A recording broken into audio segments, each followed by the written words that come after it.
মাত্র দুটো আলু দিয়ে একটা নুডলসের রেসিপি আপনাদের সঙ্গে শেয়ার করব। দারুণ খেতে লাগে আর বাচ্চারা তো ভীষণ পছন্দ করে আর ভীষণ লোভনীয়। কাছ থেকে আমি খুব ক্লোজভাবে দেখাচ্ছি, দেখুন ভীষণ লোভনীয় কিভাবে করেছি। আসুন সঙ্গে থাকুন, ভালো লাগবে। আর আপনারা বাচ্চাদের এভাবে করে খাওয়াতে পারবেন।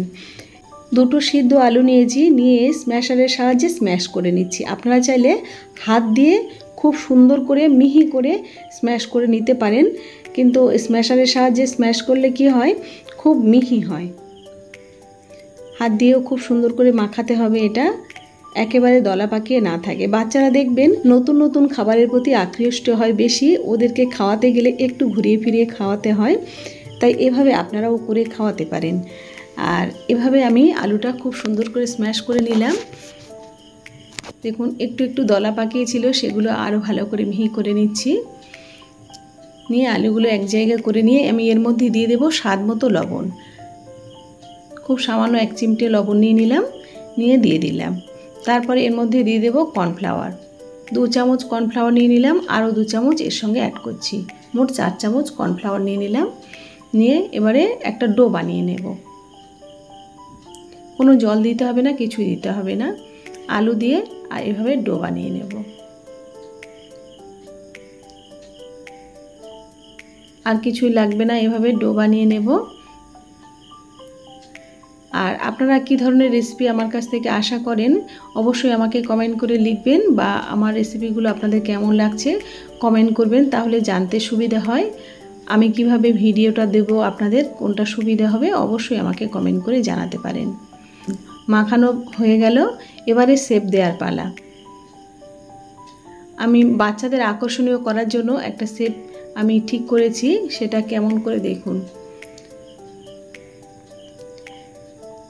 একটা হাতটা ধুয়ে নিয়েছি, নিয়ে পরিষ্কার করে নিয়ে এবারে গোল করে নিচ্ছি। নিয়ে একটু চাপ দিয়ে নিলাম, নিয়ে একটা পেন দিয়ে যেমন ডোনাট করে ঠিক ডোনাটের মতো এরকম গোল করে দেব। দেখুন খুব সহজ, কিন্তু ভিতরটা এভাবে গোল করে দিলাম। ব্যাস দেখুন একটা তৈরি হয়ে গেল। এভাবে আরও একটা নিয়ে নেব।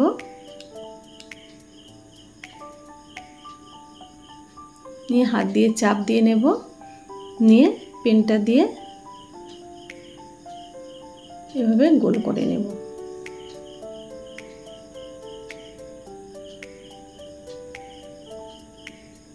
দেখুন দুটো আমি দেখাচ্ছি, এইভাবে আপনারা সবগুলো তৈরি করে নেবেন। দুটো করে নিলাম। দেখুন দুটো তৈরি করা হয়ে গেল। আর এইভাবে দেখুন প্রত্যেকটা কত সুন্দর দেখতে লাগছে, দেখুন দারুণ দেখতে লাগছে। এবারে একটা পাত্রের মধ্যে জল গরম করতে দিতে হবে, দিয়ে এই ডোনাটের মতো এই যে নুডলসগুলো এগুলো ছেড়ে দিতে হবে।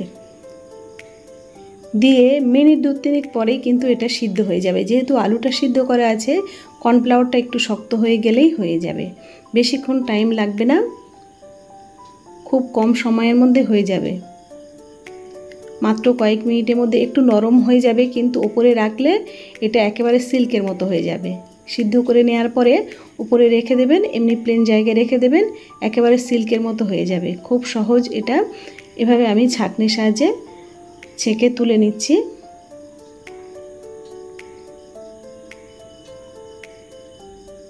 ব্যাস তুলে নেওয়া হয়ে গেল।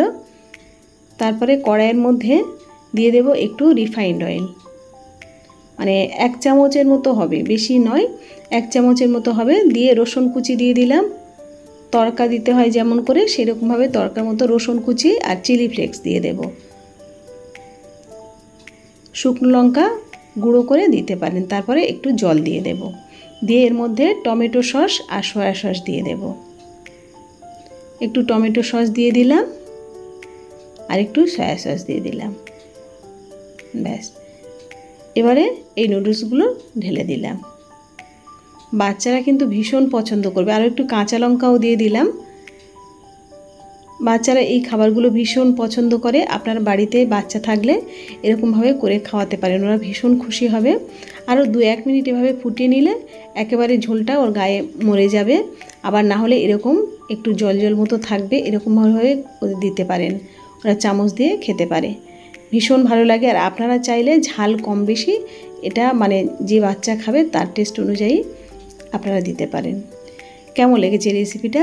বিভিন্ন রকম রান্না আপনাদের সঙ্গে আপলোড করি, এই রেসিপিটা আপনাদের কেমন লেগেছে আমাকে কিন্তু জানাতে একদমই ভুলবেন না। আর যদি ভালো লাগে আমার চ্যানেলটা সাবস্ক্রাইব আর লাইক করতে একদমই ভুলবেন না।